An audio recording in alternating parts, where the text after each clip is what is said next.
ceni muso denmisɛn ani makɔrɔbaw ni wurabi kɛɲɛbadenw kunnafoni filɛ Yusufu Traoré ale de kɛra jɛkulu min bɛ n'a bɛ fɔ a ma association des dépanneurs de téléphone dans le cercle de Keɲeba o ɲɛmɔgɔba ye an ka Keɲeba cercle kɔnɔ o validera n'u ka bureau national ye.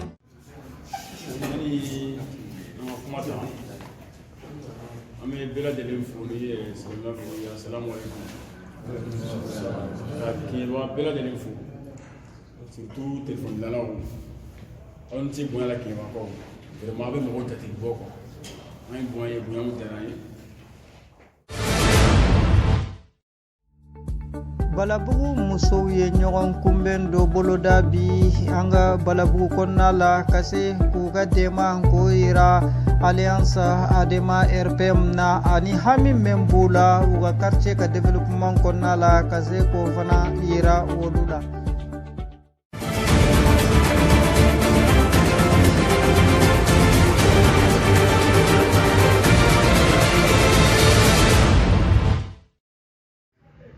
Février kalo tile 15 2020 jɛkulu min bɛ n'a bɛ fɔ a ma association de dépanneurs de téléphone dans le cercle de Keɲeba olu ye ɲɔgɔn dalajɛ dɔ boloda bi o ɲɔgɔn dalajɛ bolodara an ka conseil de cercle o salle de conférence kɔnɔ a denbaya taara ka di an ka conseil de cercle o présidente ma n'o ye madame Bagaga Nene Fatumata Kamara ye u ka président national o bɔra Bamako ka na u ka bureau mais ni o ye Keɲeba bureau ye ka se k'o valider Yusufu Traoré ale de kɛra o ɲɛmɔgɔ fɔlɔ ye ani a ɲɛmɔgɔ kura ye an ka Keɲeba cercle kɔnɔna la o kow baara kɔnɔna la an ka dugutigi a tun b'o kɛnɛ kan an ka mairie ka représentant o fana tun b'o kɛnɛ kan o baaraw tun ye ka se k'u ka bureau min bɛ Keɲeba ka se o ka lakodɔn cogo min na an ka jamana bɛɛ lajɛlen kɔnɔ ani fana u ka nin jɛkulu in o kun tilenna ɲɛfɛ min ye ani baara minnu bolodalen don nin jɛkulu in kɔnɔ ka taga wagati la ka se k'olu expliquer ani k'olu ɲɛfɔ u ka mɔgɔw ye u bɛ se k'a faamu cogo min na a ye organisateur lamɛn ana an ka ɲɛmaw Mamadu Magasa ka micro la fait divers kan. N'a fɔra aw bɛ diɲɛ Keɲeba sigidenw ye ka n'a fɔra aw kan n'a fɔli bɛ se ya ɲɔgɔn sɔrɔ bi a kun tɛ dɔwɛrɛ téléphone ko taasira de donc n'an ye ɲɔgɔn sɔrɔ o la fo ka bisimilali kɛ la faamuyali ɲuman na donc délégation min nana k'i bisimila ɲuman nana ala ka segin ni ɲuman ye ala ka faamuyali ɲuman k'a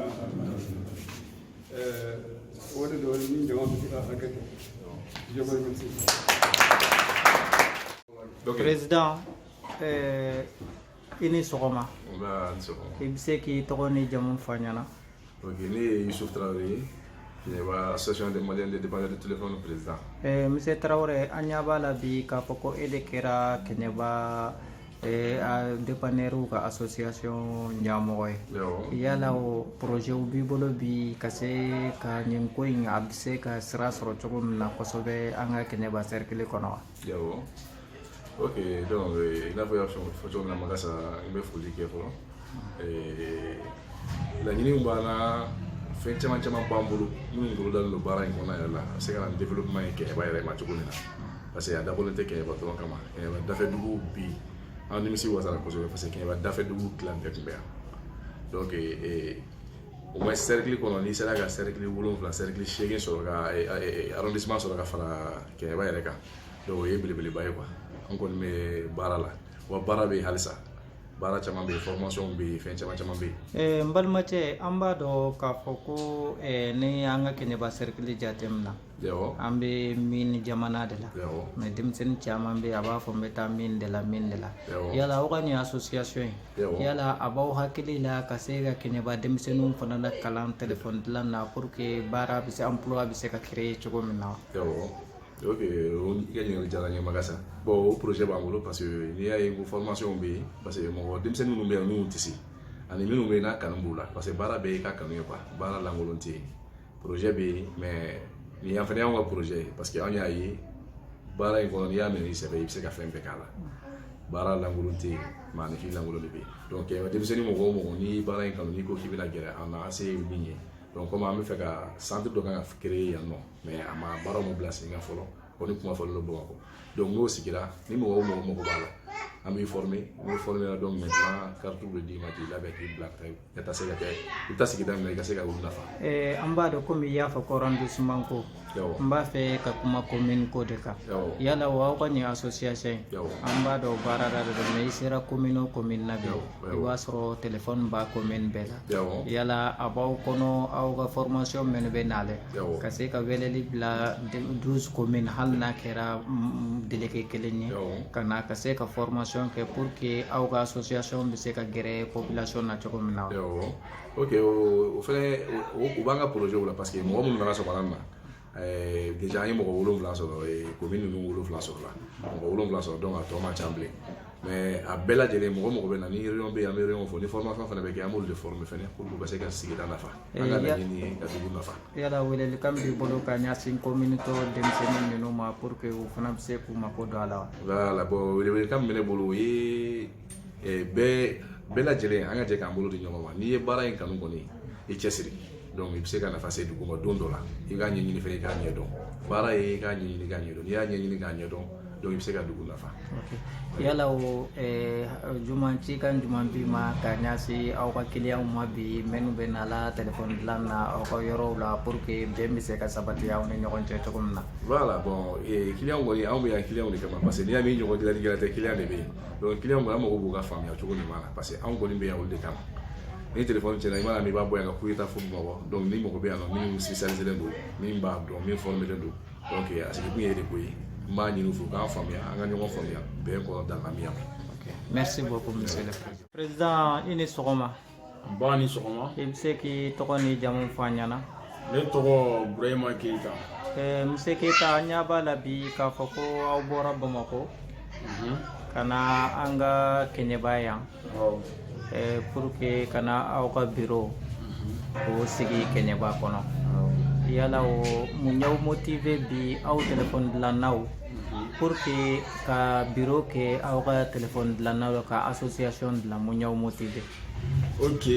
fɛn min y'an bila tɔn in sigili. Ok yanni k'i jaabi n bɛ foli bila Kɛɲɛba téléphone dilanna bɛɛ la ani association délégation min bɔra Bamakɔ ka yan nɔ ani autorité minnu y'an bisimila ani Kɛɲɛbaka bɛɛ lajɛlen an bɛ bɛɛ lajɛlen fo. Bon fɛn min y'an motivé tɔn in sigili la yɛrɛ yɛrɛ o tɛ dɔwɛrɛ ye n'i y'a ta k'a lajɛ a bɛ maliyɛn caman yɛrɛ bolo ko téléphone dilan tɛ baara ye i n'a fɔ an ka conférence la n y'a fɔ cogo min na ala ma bɛɛ da i ka baara kɛ bureau kɔnɔna na ala ma bɛɛ da i ka kɛ état ka saratala ye quoi o de kama an bɛ fɛ k'an wasa don téléphone dilan na n y'a fɔ n ka discours kɔnɔna na quoi ne yɛrɛ mun filɛ ne tilala université la 2017 la mais caman b'a fɔ n ma ko i bɛ nin kalanma den kɛ n yɛrɛ grand frère b'a fɔ k'i bɛ nin kalan jan in kɛ ko ka tila k'i sigi téléphone dilan dɔrɔn kama alors que téléphone dilan tɛ dɔ wɛrɛ ye quoi ni diɲɛ baara o baara tɛ i b'a sɔrɔ dɔ kɛra fɛn y'a la mais cogo ɲuman bɛ se ka baara in organiser an ka laɲini dɔ ye baara kuma yɛrɛ yɛrɛ o ye formation de ye quoi parce que kuma dɔ la i b'a fɔ ko dɔ ka téléphone dilan dɔw bɛ se k'a fɔ k'e ye nin kalan kɛ min yɛrɛ ouais a bɛ se k'a tigi la quoi mais a tigi b'a jɔ fɛ quoi mais an ka laɲini dɔ ye se ka formation ka se ka sɔrɔ an ka tɔnden bɛɛ lajɛlen ye ani an bɛ secteur informel min kɔnɔna na an ka bɔ ka taa formel kɔnɔna na voilà o ye laɲini camanba ye. N balimacɛ an b'a dɔn k'a fɔ ko téléphone dilannaw aw ka problème ka ca kosɛbɛ surtout faamaw fanfɛla la yala o aw ka hakili la n'aw ye nin aw ka nin association ye n'a tagara ɲɛ a n'aw bɔra informel la ka taa formel la yala a bɛ dɔ bɔ o problème ninnu na wa. A bɛ camanba de bɔ a la fɔlɔ de yanni an ka se a i n'a fɔ an fɔ fɛn kɔnɔna na ɲɔgɔn ye an ye caman fɔ kan problème y'an ka mɔgɔ damadɔni sɔrɔ an yɛrɛ ye tɔn jɔyɔrɔ belebeleba la quoi sabula an ka tɔn in an dɔrɔn tɛ quoi association malienne de dépanneurs ale affilié bɛ confédération malienne du travail la n'o ye 3e centrale syndicale ye Mali kɔnɔ yan nɔ quoi a bɛ se ka kɛ tɔn bɛ dɛsɛ fɛn dɔ la mais syndicat b'a sama fo ka se a dan na. An ɲɛ b'a la k'a fɔ ko bi i nana an ka Kɛɲɛba cercle kɔnɔ i nana an ka téléphone dilanna minnu bɛ yan ka na k'olu ka bureau sigi yala o y'an ka Kɛɲɛba jate minɛ cogo di. bon Keɲeba fɛn na comme sufɛ dɛ an balimakɛ don ale yɛrɛ ko a bɛ taa minɛn ni fɛnw ta yen parce que ni ma ɲa tɔn an yɛrɛ fɔ tɔn sigi wagati tɔn in k'an bɛ tirer ka implanter Mali fan bɛɛ la quoi sinon bureau dɔ bɛ région la Segu ni Kulukoro ninnu na olu fana ka validation kan ka kɛ quoi mais an bɛna daminɛ Keɲeba sabula sufɛ yɛrɛ ye mɔgɔ ye vraiment ko mɔgɔ bɛ fɔ yɛrɛ ko ti kɛ ko ɲuman na quoi sufɛ o bɛ mɔgɔ jigi bɔ quoi o de y'a courage yɛrɛ dɔra parce que n'i y'a mɛn an sera courage b'a la dɛ baara fɛn fɛn kɛra an ma kelen k'a la ale y'a baara bɛɛ lajɛlen kɛ. welelikan jumɛn b'i bolo bi ka ɲɛsin téléphone dilanna bɛɛ ma. welelikan mun bɛ ne bolo mɔgɔ mɔgɔ bɛ yen n'i ye tɔn in kuma mɛn i k'i jija i ka na i ka intégrer a kɔnɔna na quoi bon mun fana intégré la déjà bɛɛ ka kɛ ciladen ye o de bɛ jama caya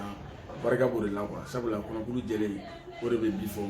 ani n bɛ mun fɔ président Sufi halisa a ka jija a ka courage ta courage b'a la dɛ mais a ka dɔ fara a kan hali bi quoi a ka essayer a ka mɔgɔ fara ɲɔgɔn kan bi bɛɛ ka kɛ ciladen ye quoi o de bɛ fanga d'a ma ni Ala sɔnna ma formation bɛ sɔrɔ quoi voilà merci. merci beaucoup. bon ne bɛ Amara n tɔgɔ la donc a ko k'a ma se ka kɛnɛ sɔrɔ a kun ka d'a ye ka na bi mais a ma se ka kɛnɛ sɔrɔ donc k'a b'o hakɛto ɲini k'aw fɛ le fait k'aw ye mariniya d'a ma a ma se ka se kɛnɛ kan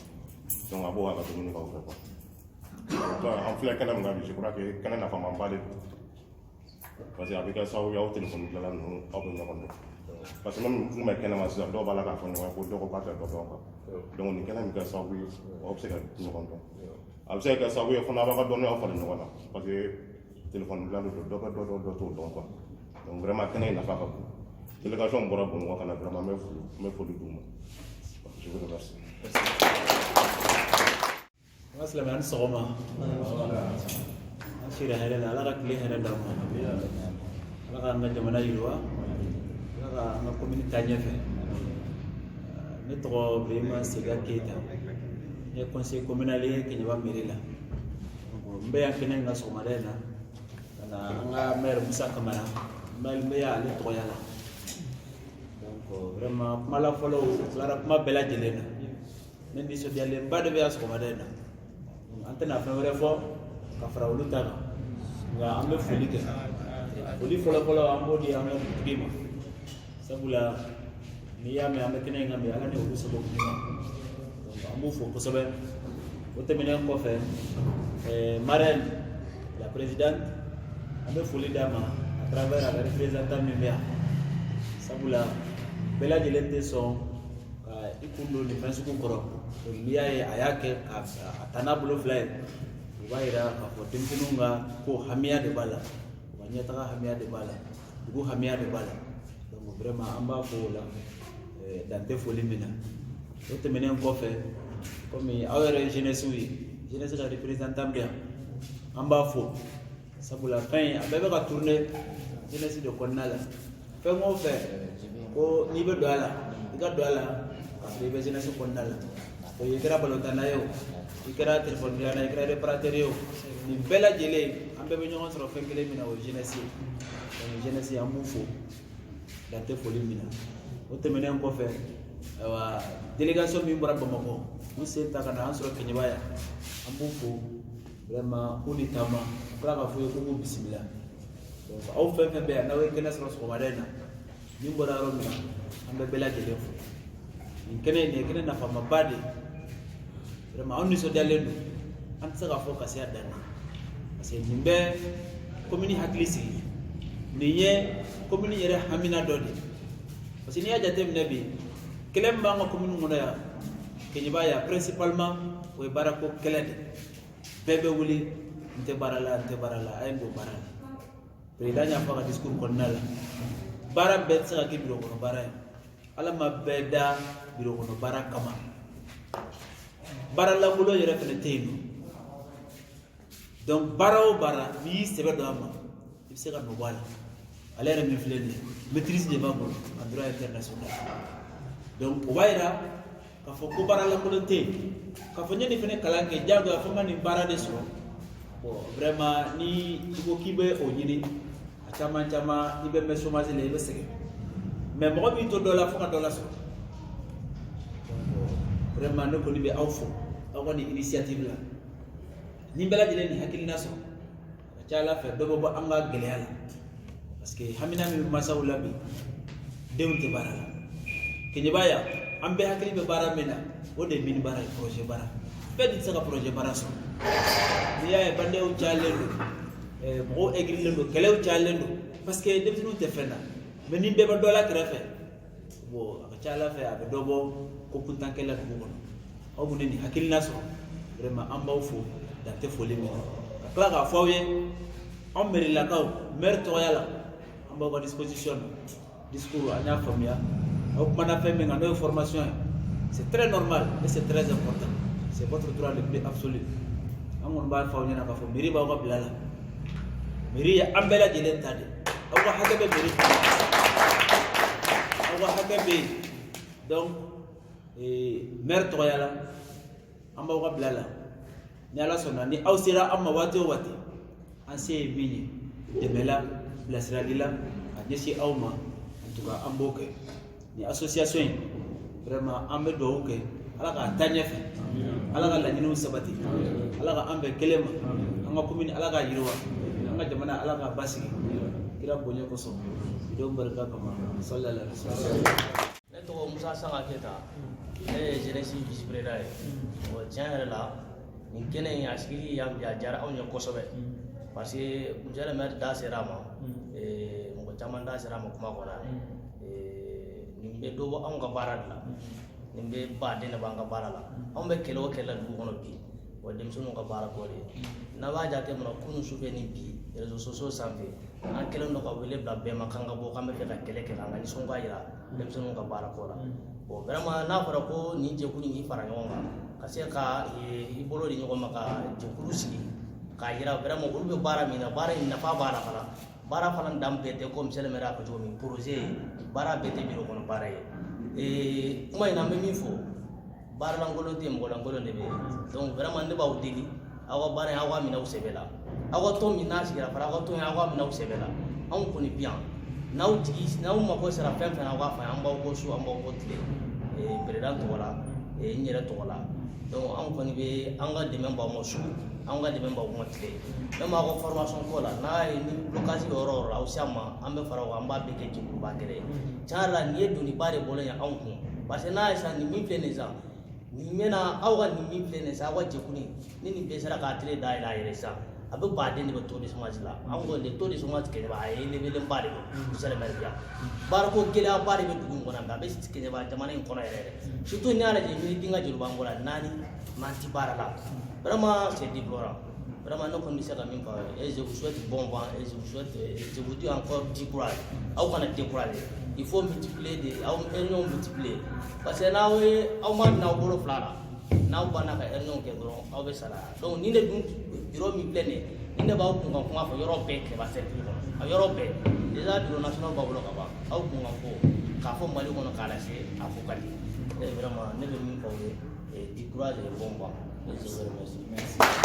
dɔ sɔrɔ a la a bila e kunna k'a bɛ na an ye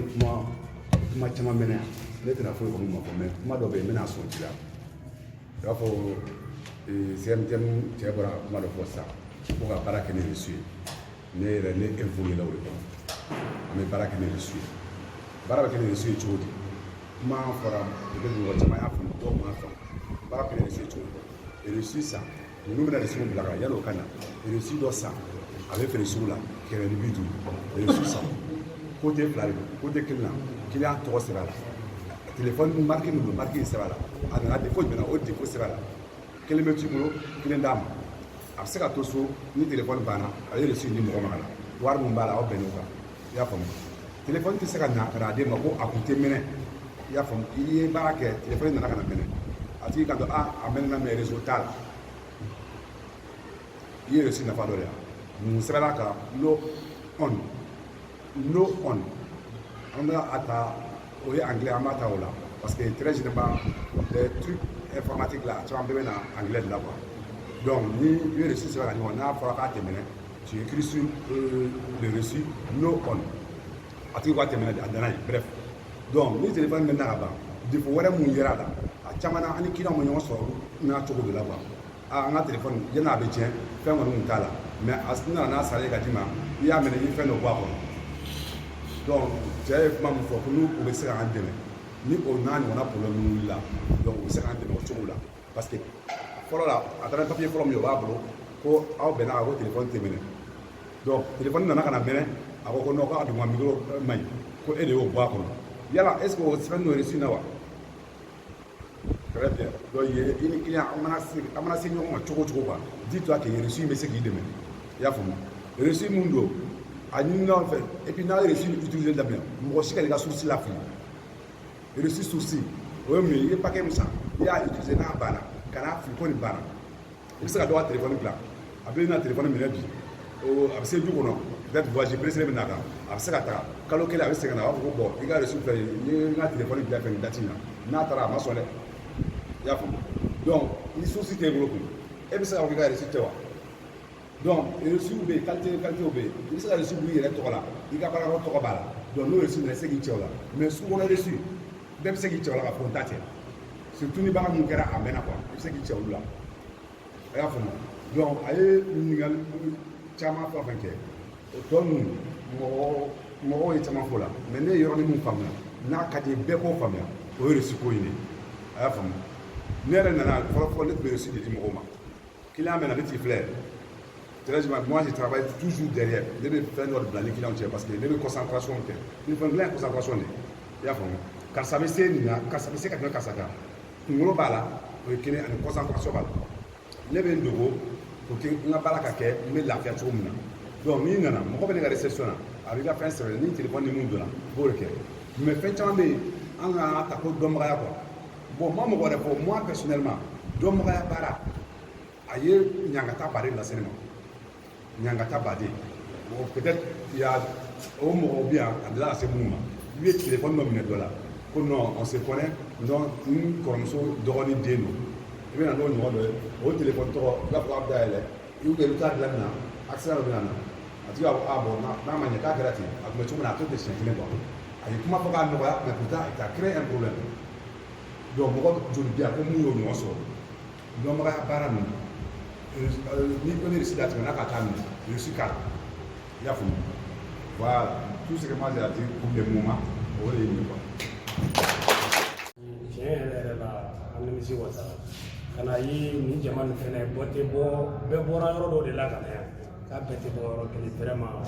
a bɛ ko in kanu fɔ bon a bɛ courage don an yɛrɛ la quoi an kɔni an bɔra bamakɔ ka na yan nɔ dɔwɛrɛ tɛ ka na aw ka bureau mise en place kɛ k'a lajɛ aw ka bureau bɛ cogoya min na donc o bɔlen kɔfɛ k'a lajɛ ka ɲɛfɔli dɔɔni k'aw ye téléphone dilan yɛrɛ kan parce que mɔgɔninfin i bɛ baara o baara la i kana don a la a nata la mɔgɔ o mɔgɔ bɛ don baara la k'a fɔ n b'a kɛ bi yanni dɔɔnin de cɛ n'attendant baara la a ka ca ala fɛ a tigilamɔgɔ tɛ baara min a sɛbɛn la donc téléphone dilan min ye baara min an yɛrɛ b'a dɔn tiɲɛ yɛrɛ yɛrɛ la aw kelen-kelen fɛn fɛn filɛ a ka se an yɛrɛ ma an b'a dɔn a ye fɛn dɔ lase an ma tiɲɛ tɛ yan o de kama an y'a lajɛ ka téléphone dilan an bɛ fɛ k'a fɔ formule dɔ kolon dɔ kɔnɔna na ka na bila formule ɲɛnama kɔnɔna na pour que aw ni ne an bɛɛ lajɛlen bɛ se ka kadiri ɲɛnama dɔ sɔrɔ téléphone dilan kɔnɔna na n'o ye aw ni anw tɔɲɔ dɔ b'an ka téléphone dilan na tiɲɛ tɛ yan ka se client ka yɔrɔ ma cogo jumɛn o bɛ se ka bɔ an kan diyagoya o kan ka bɔ an kan parce que n'i y'a jateminɛ i bɛ don du dɔ kɔnɔ mali kɔnɔ i tɛ arajo sɔrɔ a du kɔnɔna na wa du dɔw bɛ tele t'a kɔnɔ du yɛrɛ bɛ sɔrɔ mali yɛrɛ kɔnɔna na moto tɛ du min kɔnɔna na mais du dɔ kɔnɔna na bi mali kɔnɔ a ka fɔ téléphone tɛ mun bolo o du o bɛ compter dɛ n'o dun bɛ utiliser a bɛ tiɲɛ tɛ yan n'a tiɲɛna jɔn de b'a dilan anw de b'o dilan bon anw man ka kɛ bolokɔfɛfɛn ye jamana kɔnɔ i téléphone dilanna bɔra mɔgɔ den nɔfɛ u b'a ko téléphone dilanna ye mɔgɔ lankolon de ye alors que c'est pas ça tiɲɛ tɛ yan n'anw tɛ mɔgɔ lankolon ye o jamana kɔnɔ yan bi ni mɔgɔ kan k'i boli wuli an kan k'an boli parce que bi bɛɛ lajɛlen b'a dɔn moyen bɛɛ de bɛ téléphone na bi wariko ka se moyen de déplacement k'a nɔgɔya fɛn bɛɛ lajɛlen téléphone de ye bon mɔgɔw b'u ka document n'u ka fɛnw bɛɛ lajɛlen mara téléphone kɔnɔ bi n'o tiɲɛna jɔn de bɛ se k'o ɲɛnabɔ anw tɛ yan donc ka taa ye k'anw yɛrɛ jatelen tɛ jamana kɔnɔ ne yɛrɛ bolo jamanadenw yɛrɛ dɔrɔn t'o ye an yɛrɛ fɛnɛ b'o la donc o de kama o yanni an k'an sigi ten an y'a ye téléphone baara ye fɛn caman ɲa ye donc an k'a lajɛ ka se région bɛɛ lajɛlen ma ka fara ɲɔgɔn kan kɛrɛnkɛrɛnnen la an nana Kɛɲɛba yan nɔ bi ka na o de kunnafoni da o kulo kan an ka lajɛ telefɔni dilan bɛ kadiri min kɔnɔna na bi pour que client k'i bonya f'i ka don kadiri dɔw de kɔnɔna na a fɔlɔfɔlɔ ye jumɛn ye mɔgɔninfin t'i bi diɲɛnatigɛ ko o ko la n'i t'o dɔn o tiɲɛni nafa ka bon dɛ tiɲɛni nafa ka ca dɛ tiɲɛ tɛ yan donc formation an bɛ fɛ k'a ɲini ka di telefɔni dilannaw ma kɛrɛnkɛrɛnnenya la an b'an mun fɛ yan nɔ bi an mago b'a la ka formation ɲini ka d'aw ma n'an ko ka formation ɲini ka d'aw ma yan'an k'a fɔ k'an bɛ mɔgɔ wɛrɛ ka formation ɲini ka na di aw ma yan fɔlɔ an yɛrɛ kelen-kelenna bɛɛ lajɛlen formateur ye fɔlɔ pratiquant de y'anw ye o tiɲɛ tɛ yan mɔgɔ mɔgɔ bɛ yen dɔ bɛ dɔ dɔn dɔ t'o dɔn dɔ fana bɛ dɔ dɔn dɔ t'o dɔn n'i y'anw fara ɲɔgɔn kan k'an k'an ka hakilinaw échange ɲɔgɔn na a ka ca ala fɛ a b'an dɛmɛ an ka baara kɔnɔna na tiɲɛ tɛ yan n'i y'a ye telefɔni dilan na k'a fɔ nin bɛ to n'a ka dɔnniya ne bɛ to ni ka dɔnniya nin bɛ to ni ka dɔnniya n'an y'a bɛɛ fara ɲɔgɔn kan a ka ca ala fɛ baara in kɔnɔna na an bɛna se ka mɔgɔw satisfait baara kɔnɔna na caman bɛ d'aw muso de la n ye secrétaire à l'organisation et association malienne des dépanneurs de téléphone Bamako min y'an fara ɲɔgɔn kan bi o y'an ka baara in ka ɲɛtaga ko de ye déjà n balimaw ye kuma caman fɔ ne yɛrɛ tɛna se ka segin min kan n bɛna se ka min fara nin kuma ninnu kan an k'an cɛsiri an ka baara in fɛ baara in tɛ baara lankolon ye quoi baara foyi yɛrɛ tɛ baara lankolon ye baara o baara n'i y'a minɛ ni sɛbɛ i bɛ nɔ bɔ a la baara o baara n'i y'a minɛ ni saliya ye nɔ tɛ bɔ a la an k'an cɛsiri an ka baara in fɛ et puis an k'an jija pour que an ka baara in ka valoriser yɛrɛ a valeur fɔlɔ-fɔlɔ o ye an yɛrɛ de an bɛ se ka baara in valoriser cogo jumɛn an ka kɛ baarakɛlaw ye minnu b'u ka baara yɛrɛ ɲɛdɔn fɔlɔ n'i tɛ fɛn dɔn kana i kun don a kɔrɔ parce que a bɛna lagosi lase i yɛrɛ ma n'i bɛ a dɔnbaga dɔn i baarakɛɲɔgɔn na sous-traitance ye baara cogoya dɔ ye a pase a tigi ma a ka baara kɛ i b'i tɔgɔ diya sɔrɔ i b'i ka fitinin sɔrɔ wa i ka baara bɛ taa ɲɛfɛ